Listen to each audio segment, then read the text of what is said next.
Imagine a place that tells a story spanning centuries, where culture and nature intertwine to create something truly extraordinary. That's the beauty of UNESCO World Heritage Sites. I'm Abigail, and this is Global Treasures, the podcast that covers the history, travel tips, and legends surrounding one of the 1,248 World Heritage Sites each episode. These places have been identified as having universal cultural or natural significance that is so exceptional that it transcends national boundaries and is of importance to present and future generations.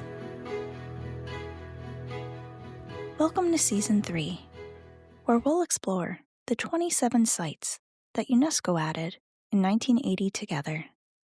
Thank you as always for listening to the podcast. I appreciate all of your support, and you can continue to support the podcast by subscribing at Apple Podcasts, Spotify, Podbean, or your favorite platform. You can also follow us on TikTok and Facebook. You can check out my blog on globaltreasurestravel.com for even more travel tips and to hear about my latest adventures.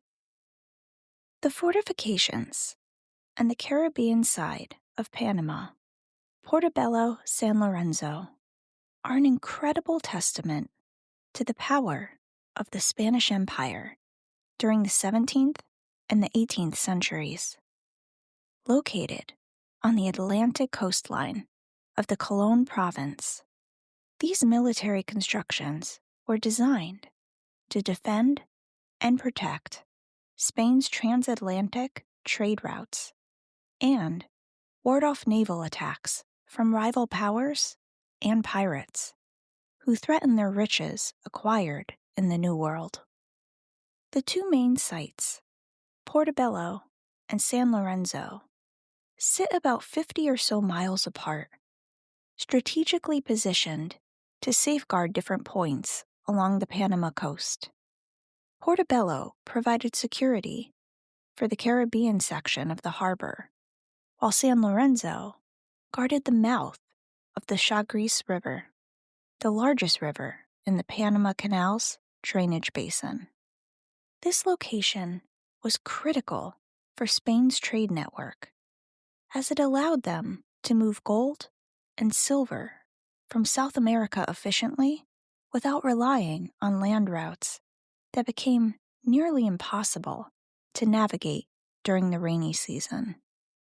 What makes these fortifications remarkable is that they were constructed in the dense tropical jungle long before modern technology existed. This demonstrated remarkable engineering skills prior to the invention of bulldozers and cranes. The story of this region, however, began much earlier, so let's start from the beginning. All the way back in 1502, Christopher Columbus, the infamous Italian explorer, was caught in a storm, landing on the Isthmus of Panama.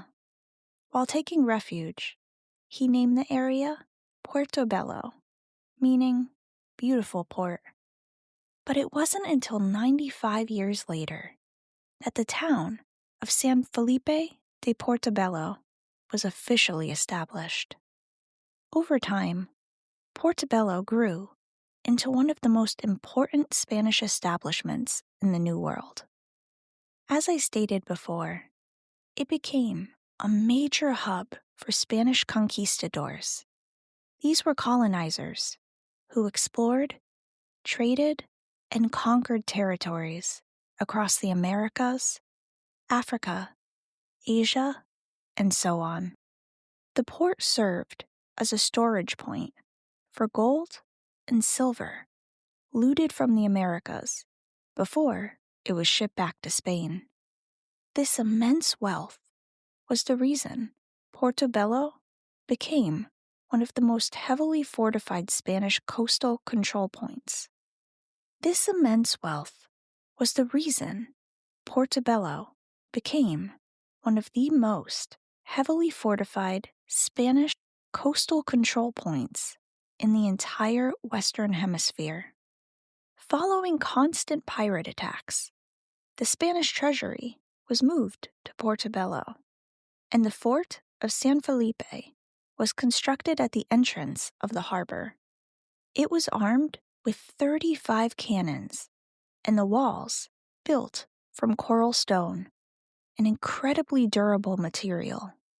Even when pirates occupied the city for a month in 1668, the fortifications suffered minimal damage, a tribute to their incredible craftsmanship and strategic design.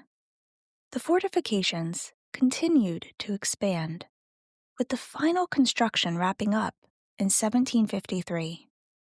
After the country of Panama gained independence, Spain abandoned Fort San Lorenzo in the 1820s, leaving it to gradually deteriorate.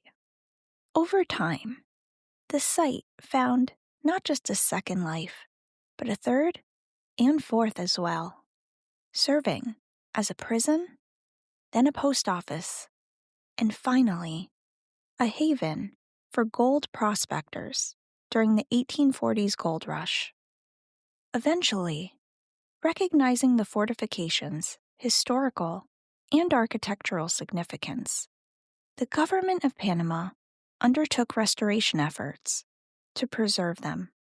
It's incredible to think these open fortified towns were destroyed and rebuilt more times than one can fathom. Yet, they still echo the legacy of a world once shaped by exploration and the unrelenting quest for wealth. As someone who loves to explore, I hope now that you have the history you're excited to visit. I always want traveling to feel like an unfinished journey because there will always be more to see. But I'll provide some travel tips and suggestions, as well as links in the show notes, to hopefully make planning your trip a bit easier. When planning your visit, you'll probably want to use the weather as your guide. Panama is hot year-round, with highs in the mid-90 degrees Fahrenheit and around 70 degrees Fahrenheit being the lowest temperature. Certain times of year get significant rainfall, so the best time to visit is between December and April. Otherwise, pack a poncho and/or an umbrella. Since this site is completely outdoors and in a tropical environment, be sure to wear rain boots or waterproof shoes. Just something comfortable. Sandals or flip-flops are not recommended. This site is also a great place for photography, so bring your camera if you don't rely on your phone, and perhaps plan to put the picnic tables to good use. You will get a truly stunning view. So, getting to these fortifications requires a bit of planning, as they're located a couple hours from Panama City, which is where most travelers choose to stay. If you're flying in from another country, you'll want to fly into Panama City's Tucumán International Airport. From the city, you can grab a taxi, public bus, or rideshare, as many of the rideshare companies we know of in North America and Europe are available. When it comes to keeping stress to a minimum, especially regarding transportation and logistics, booking a day tour or joining a cruise ship excursion is often the easier option. It may not be as cheap, but they'll make sure you get to multiple sites, and you can ensure they speak your native language. Speaking of which, while some English is spoken, especially in the touristy areas, quote unquote, having a language translation app is recommended if you don't speak Spanish fluently. If you go solo, you can expect inexpensive or no admission fees to enter. For scheduling transportation, if you use a taxi or rideshare and you're staying at a hotel, they may be able to recommend a taxi company. It would be ideal if you can find one that will wait while you explore the sites. Many will agree to a set fee for this. You can probably expect to spend an hour or two at most, time-wise. In terms of accommodations, you'll find plenty of homestay and hotel options to choose from, both in Panama City and closer to the sites. One thing that I've started doing is if I'm staying at a large chain hotel, for example, and if I'm at a hotel that has a concierge, I let them know if I'm traveling alone to stay safe. Just a tip. Once you've visited, you may wonder, what else can I see? So many things is the answer, but I will plug 2 museums and sites. First, the town of Portobelo features a museum that's inside the historic custom house, which was damaged all the way back in 1744. I am, of course, going to also mention that there is another UNESCO World Heritage Site nearby, the archaeological site of Panama Viejo. This is another Spanish settlement that, no surprise, was destroyed by a pirate attack. And of course, no trip is complete without trying the national dish of Panama, sancocho. This delicious chicken soup is slow cooked with vegetables, yams, yuca, which is a starchy tuber similar to yams, and corn. It's sometimes served with rice as well, making it the perfect comforting meal after a long day of exploring. Today, the ruins of the fortifications of Portobelo and San Lorenzo serve as a testimony of how a violent history, one that fostered colonization and piracy, can also birth beautiful neoclassic and medieval architecture. While you cannot see it in its full splendor, and you have to use your imagination a bit, you can see all of the ways that the buildings reflect the beliefs, customs, and social institutions of the time. They will forever stand as enduring symbols of human ingenuity and perseverance. Thank you again for listening to Global Treasures. Join me for our next episode, where we'll dive into the history and travel tips for yet another one-of-a-kind World Heritage Site.